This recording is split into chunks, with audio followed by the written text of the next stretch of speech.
Bank collapse, UAP press conference, and an 80-year cover-up all coming to head today, while investigative filmmaker James Fox presents proof of UAPs at the National Press Club. Financial insiders are warning that disclosure could trigger a market crash we aren't prepared for. Even former NASA employees are now coming clean about how the data was hidden. Is this the alien dip everyone's been joking about, or is it the beginning of the end for the status quo? Now, what's weird about it is that they are present at the nuclear sites before they were totally constructed. Yes. And before they had nuclear material there, radioactive material there. Yeah. So while some of these sites were being built, UFOs were present. Welcome back, guys, to another episode of The Briefing. Welcome to all the new subscribers. And if you are new here, please consider subscribing. Around here, we pull at all the hidden threads, testimony, history, and evidence most people never even hear about. Also, don't forget to hit that like button. It really helps out the videos. I wanted to approach today's video a bit differently. There's a lot moving in the background right now, so I've broken this down into 3 core segments. First, we're diving into a provocative new warning out of the UK. A former senior analyst for the Bank of England, Helen McCaw, is sounding the alarm on how UAP disclosure could trigger a black swan event. It's a fascinating take, especially seeing this kind of high-level financial risk assessment coming out of England, proving this is no longer just a US problem. From there, we're moving to the National Press Club, where investigative filmmaker James Fox is hosting what I believe is a pivotal moment for disclosure.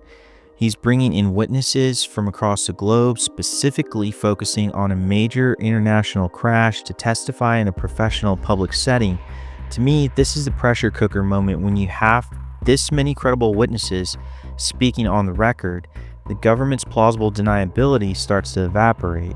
And finally, I have to share some incredible insight from physicist and former NASA employee Kevin Knuth.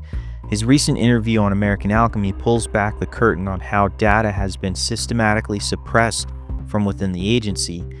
So please stick around and let's get right into it. Helen McCaw, a former senior analyst in financial security with a 10-year tenure at the Bank of England, has officially urged Governor Andrew Bailey to prepare for a market crash or extreme volatility triggered by UAP disclosure. McCaw specifically points to the United States being partway through a multi-year process to declassify and disclose information regarding technological advanced non-human intelligence. She warns of ontological shock, the psychological collapse that occurs when a worldview is shattered, which could lead to bank collapse, extreme price volatility, and a total loss of confidence in current market structure. Contrast this institutional warning with social media trend of investors jokingly and some seriously preparing to buy the alien dip, betting on which sector, energy versus tech, will survive a post-disclosure world. Now, do I buy the idea that everything will go to hell if disclosure happens? Not necessarily.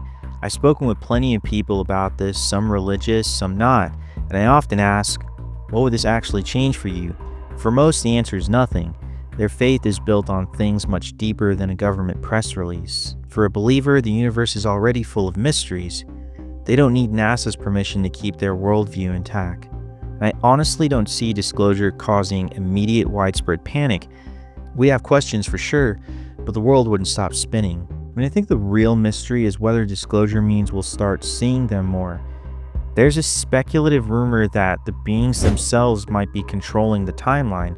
If that's true, and they're allowed this information to leak out, does it mean they're about to pop up and say, hey, it's us, we've been here all along, but we're headed out now?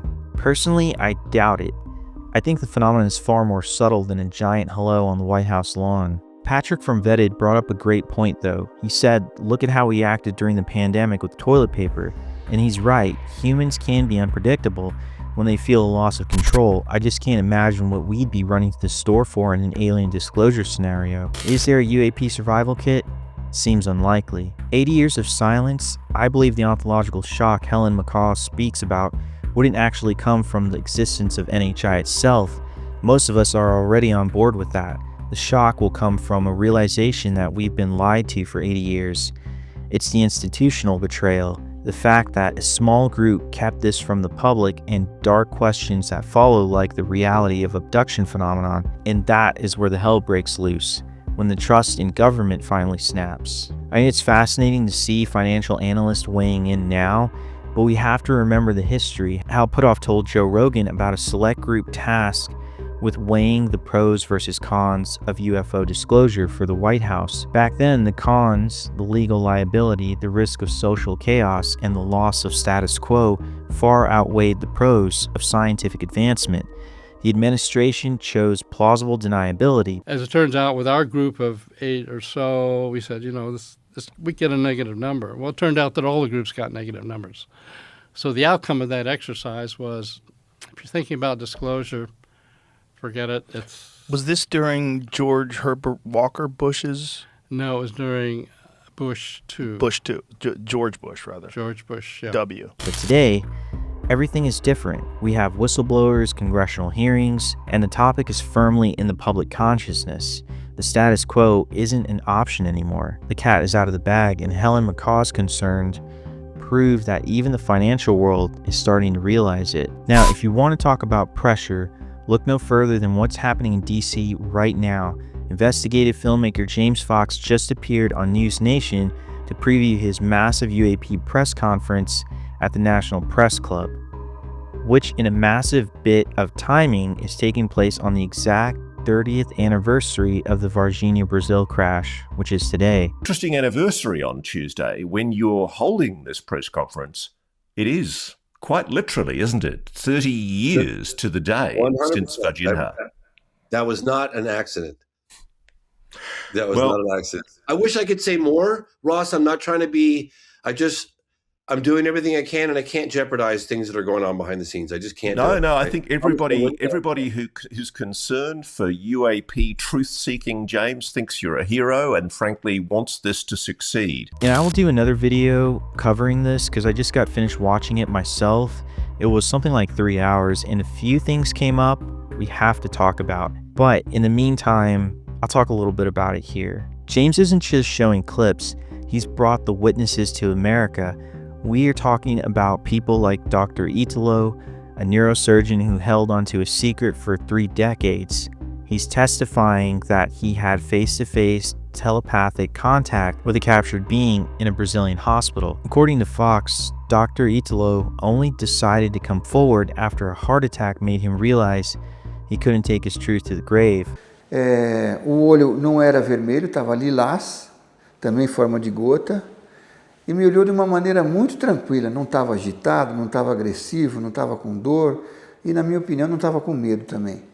But the most explosive part, the biological evidence. Fox is presenting statements from forensic pathologists who studied the tissue of a military officer who died after touching one of these creatures.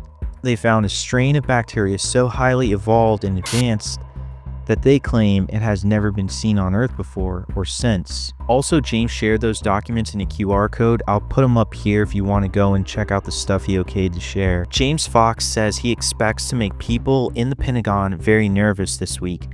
Whether you're a skeptic or a believer, having these witnesses look the media in the eye in Washington, D.C.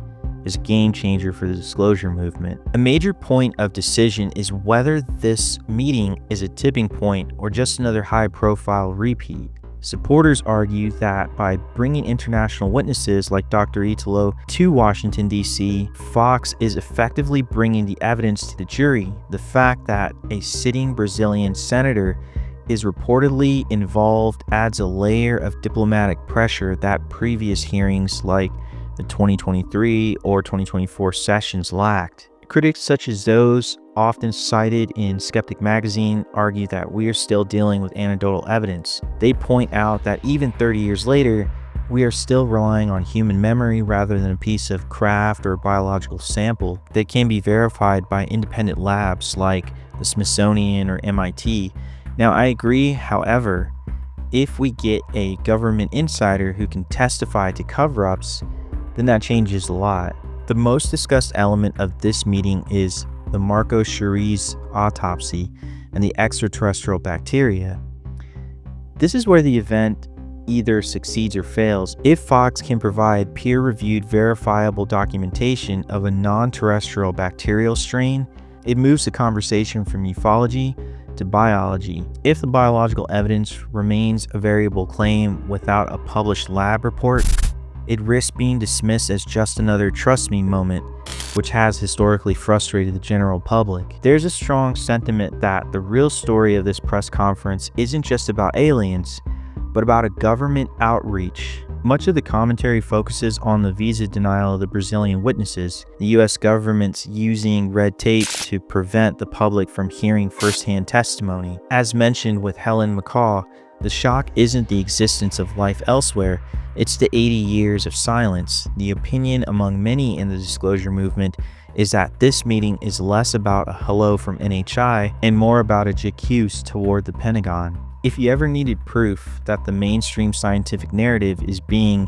curated, you need to listen to what physicist Kevin Knuth just told Jesse Michaels on American Alchemy. Knuth, a former NASA researcher and now a professor at the University of Albany, isn't just speculating. He's described a culture of systematic suppression. He questions why the formal NASA UAP Commission had no section on what astronauts have witnessed in space. So the question I've had is why, when we had the NASA Commission, why was there no section on what astronauts have seen in space? I mean, Story Musgrave, a shuttle pilot, also talked about seeing things like snakes. Wow. These things writhing around in space. And Really? Yeah. None of that mentioned in the NASA Commission's report. So And bizarre. so you've got, and then you have, what is there, the mission, the Soviet mission to Phobos, where their craft got disabled. The last picture shows an object like a fin in the, like a tail fin of a plane, looks like in the picture. Whoa. That's the last picture it took. But it goes deeper than just missing reports. Knuth explains that scientists who try to study UFOs or anti-gravity propulsion often face professional backlash or even threats. He highlights a strange connection involving the NASA UAP panel and a major private foundation, suggesting that while the public is told there is no evidence, specialized groups might be printing money to study this in the shadows. And a few weeks ago, I made a video exploring the theory that some, not all, but some of these craft might actually be time travelers. We looked at the Tipler cylinder, the idea that if you spin a massive object fast enough, you can actually drag space-time into a loop, essentially creating a bridge through time. But I heard something in Kevin Knuth's interview on American Alchemy that added a whole new layer to this. When Knuth was discussing UAP sightings at nuclear sites, he pointed out something eerie. These objects aren't just appearing at active facilities, they are recorded cases where they are spotted at specific locations before any nuclear material has even arrived. Military bases and nearby population centers. And the nuclear sites have more, in the early 40s, had more UFO sightings than any of the other places. Whoa. Nearby. So it shows that it's statistically significant that they're hanging out at nuclear sites. Yeah. Now, what's weird about it is that they are present at the nuclear sites before they were totally constructed. Yes. And before they had nuclear material there, radioactive material there. Yeah. So while some of these sites were being built, UFOs were present. That's definitely And right. So now you're like, wait a minute. How did they know that something important's going to be there, right? If these are future humans or intelligence coming back from the future, they would already know where the most significant moments in our nuclear history were going to happen. It's a chilling thought. We might not be being watched by them. We might be being watched by us. He goes on to detail these fascinating reports from astronauts, eyewitness accounts of anomalies and objects that simply shouldn't exist. Yet, when you look at the official NASA Commission's report, none of these accounts made the cut. They were completely omitted. This begs the question, is NASA withholding data? In my opinion, absolutely. They are a government entity, and there is no doubt they operate under a policy of containment. All of our government documents on these things, even the recent ones, barely have any information in them. Meanwhile, the French in 1999 put out the Cometa report, which was 100 pages or something, right? Yeah, that's just crazy. Ours Yeah, is like 10 pages. the French have we a don't know UFO much. research group officially called do. 𝐦𝐮𝐬𝐫𝐿, which, unlike 𝐴RO, doesn't gaslight the population. They, admit that this stuff is real and are open about it. And, That's right. Yeah. Yeah. Yeah. Cometa Report's final analysis from 1999 was that, yeah, these things could be alien spacecraft. There might be a base somewhere in our solar system, and the U.S. is probably hiding information. So fascinating. And that's what they actually said. And the United States is probably covering up. It's becoming increasingly clear that while the public gets the official science, the real data is being locked behind the door of national security. Kevin Knuth uses Carl Sagan's famous quote about being visited every other Tuesday to support the resident theory. The idea that if they are seen this often, they must live here. While I agree that there are likely bases right here on Earth, you can't overlook the famous abduction cases that point to something much further away. Take the cases of Betty and Barney Hill or Carl Higdon. For example, Higdon claimed he was taken a staggering 163,000 light years from Earth. He even described the haunting sight of seeing our planet hanging like a small marble beneath his feet. In my opinion, it's not just one or the other. We are likely dealing with a crowded neighborhood. We might be seeing visitors from distant planets, travelers from our own future, and a resident intelligence that have been living right here in our oceans or atmosphere all along. Knuth brings up an incredible point about the frequency of these sightings, but the abduction lore suggests that the phenomenon is far more vast than just our own backyard. They cover so much in this podcast episode, I highly recommend checking it out and coming up with your own conclusions. Whether we're looking at a resident intelligence, time travelers, or interstellar visitors, the narrative is shifting fast. From the financial warnings in the UK to the testimony in DC, it's clear the status quo can no longer hold. The cat is out of the bag and no amount of suppression can put it back in. And what do you think about all this? Let me know in the comments below. And that's all I've got for you today, guys. Keep asking questions, stay curious, and keep the conversation alive. And I'll see you on the next briefing.